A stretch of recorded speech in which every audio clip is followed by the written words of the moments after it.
Olá, turma. Estamos aqui para mais uma videoaula. Professora Diana Monteiro, professora de Física, terceiro ano E. Hoje nós vamos trabalhar com Lei de Coulomb, que na verdade é uma continuação dos nossos assuntos já vistos, né, nesse ano letivo. Iniciamos falando um pouquinho da história, né, que o francês Charles Augustin de Coulomb, quem formulou em 1785 a lei matemática que rege as interações entre partículas eletrizadas. Né? Usando o modelo newtoniano, ele estabeleceu que a interação eletrostática entre essas partículas manifestava-se por meio de forças de atração e repulsão, dependendo dos sinais das cargas, que foi o que a gente já viu, né, nas nossas aulas anteriores, certo? Mas a gente vai relembrar um pouquinho dessa interação eletrostática, onde cargas de sinais opostos, positivo com negativo, negativo com positivo, se atraem, né? A chamada força de atração, certo? Cargas opostas se atraem. E onde cargas de mesmo sinal, seja positivo com positivo ou negativo com negativo, se repelem. É a força de repulsão, certo? Consideramos então dois corpos eletrizados com cargas Q1 e Q2. Essas cargas, pessoal, Q1 e Q2, vamos acompanhar aqui por muitos e muitos tópicos, certo? E separadas por uma distância D, é o que nós temos. Essa situação também vai nos acompanhar aí por praticamente todo o ano letivo, certo?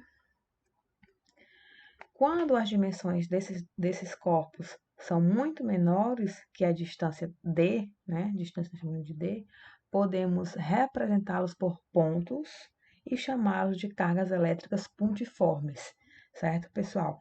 Por que eu ressalto isso? Nós iremos trabalhar muito com questões, né, e essas questões sempre vão trazer cargas elétricas pontiformes, e daí então vocês já vão saber o que são essas cargas elétricas pontiformes, tá certo? Como os corpos estão eletrizados, há uma interação elétrica, que é a força F entre eles, certo? A intensidade de F diminui à medida que se aumenta a distância de separação D, certo? A força F diminui à medida que nós aumentamos a distância que a separa, certo? A direção de F é a direção da reta que une os corpos. A gente vai ver isso posteriormente, né? O sentido da força elétrica. Se os corpos forem eletrizados com cargas elétricas de mesma natureza, ou seja, de mesmo sinal, a força elétrica será de repulsão. Isso aqui nós já sabemos demais, né? Olha só. No caso aqui, os corpos estão eletrizados com cargas elétricas de sinais de mesmo sinal, certo? Olha só, de mesmo sinal. O que acontece? Há uma repulsão, né? Tanto no primeiro caso como no segundo caso.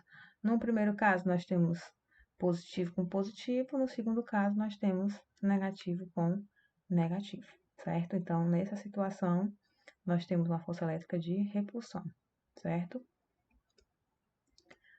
No segundo caso, se os corpos forem eletrizados com cargas elétricas de sinais contrários, aí nós temos uma força elétrica de atração, certo? Veja só, né? Q1 positivo, Q2 negativo, e essas forças irão se atrair, ok?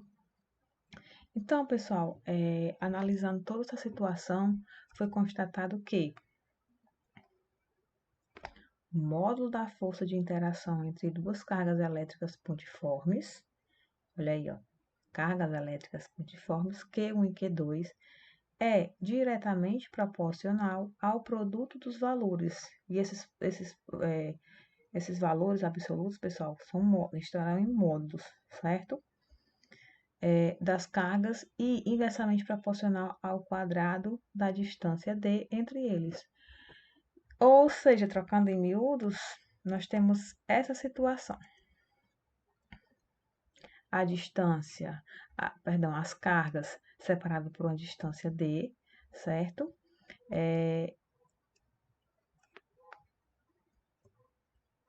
E nós temos a equação da lei de Coulomb, certo? Força eletrostática diretamente proporcional ao produto das cargas e inversamente proporcional ao quadrado da distância. Qual é a nossa equação?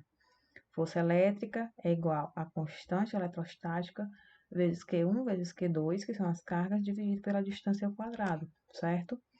Onde F é a força elétrica, essa força é dada em Newton, pessoal, atenção às unidades, tá certo?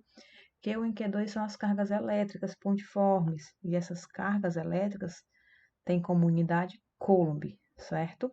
Usa-se o C maiúsculo, usa-se o N maiúsculo para Newton.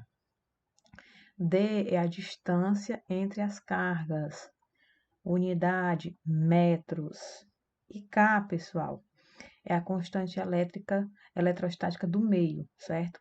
Essa constante, ela depende do meio, a unidade Newton por metro por Coulomb ao quadrado, tá bom? Geralmente, nós vamos trabalhar com essa constante no vácuo, e ela tem esse valor aqui fixo, 9 vezes 10 elevado a 9, Newton por metro quadrado por Coulomb ao quadrado, certo? Então, a gente vai trabalhar por demais com a constante no vácuo. Existem outros meios que eu vou mostrar para vocês. Então, essa é a nossa equação, tá bom? Atentem-se a ela. Graficamente falando, né? Se mantivermos fixos os valores das cargas e variarmos apenas a distância entre elas, o gráfico da intensidade de força em função da distância tem um aspecto de hipérbole, certo? Então, a força em função da distância, nós temos essa situação aqui, né? Se eu permaneço a distância, permanece a força, né? Se eu divido a força por 4, eu estou multiplicando a distância por 2 e assim por diante, certo? Aqui nós temos outros meios, né? O ar seco, a água, certo? Os valores na sequência. Vamos ver o gráfico, como que ficaria. Como que fica, né? O gráfico aqui da força em função da distância. Aqui nós temos a força, aqui nós temos a distância, certo? Então, se a força for multiplicada por 16, ou se a distância for dividida por 4, a força vai ser multiplicada por 16 e assim por diante, ó. Se a distância for dividida por 2, a força vai ser multiplicada por 4. Por quê, pessoal? Porque elas são inversamente proporcionais, certo? A distância, quando não muda a distância, não muda a força, certo? Olha só. E assim, dessa forma, nós temos, né, a formação do gráfico, né, uma hipérbole cúbica, tá bom? Vamos a um exemplo. Pessoal, bem comum esse exemplo, são bem parecidos com os nossos exercícios, né, posteriores, tá certo? O que diz o exemplo?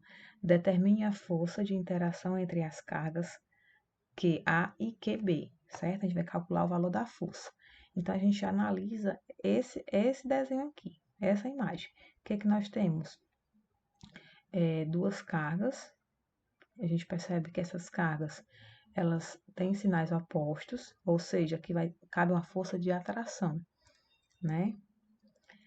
A distância que os separa é de 3 metros. O valor da carga 1 é 3 microcoulomb. Esse rapazinho aqui, a gente já viu em aulas anteriores, ele vale 10 elevado a menos 6, certo? E B é menos 4 milicoulomb. E esse rapazinho aqui também, a gente já viu em aulas anteriores, ele vale 10 a menos 3. Então, vamos lá para a prática, certo? A nossa equação, certo? É sempre bom a gente colocar a equação de início. e atribuir os valores. Nessa resolução aqui, eu estou colocando as unidades para a gente ter ciência, mas nos posteriores, que você já entendeu, né? Você já não precisa colocar as unidades, certo? Substituindo F, nós não temos. O Q é aquele valor fixo, né? Que aqui a gente entende que é no vácuo. Aqui é a unidade dele, seguido, certo? Q1, 3 vezes 10 a menos 6, QA, na verdade, né? QB, 4 vezes 10 a menos 3, Coulomb. A distância, 3 metros ao quadrado. A gente vai cancelar aqui as unidades, metro quadrado com metro quadrado, Coulomb com Coulomb e Coulomb ao quadrado. Só nos restou de unidade, pessoal, Newton, que vai ser justamente a unidade de força, certo? Depois, o que a gente faz? Multiplica o restante, ó, 9 vezes 3 vezes 4 vai dar exatamente 108. 108 dividido por 9, porque por 9 que é 3 ao quadrado, certo? Dividindo 108 por 9, nós temos exatamente 12 cúbios. Então, pessoal, é basicamente nesse estilo que nós iremos trabalhar para a lei de Coulomb, certo? A gente vai exercitar, né, nas nossas aulas, tirar dúvidas. Então, anota aí todas as dúvidas e leva para a gente sanar, né, elas, tá bom? Então, um abraço e até a próxima.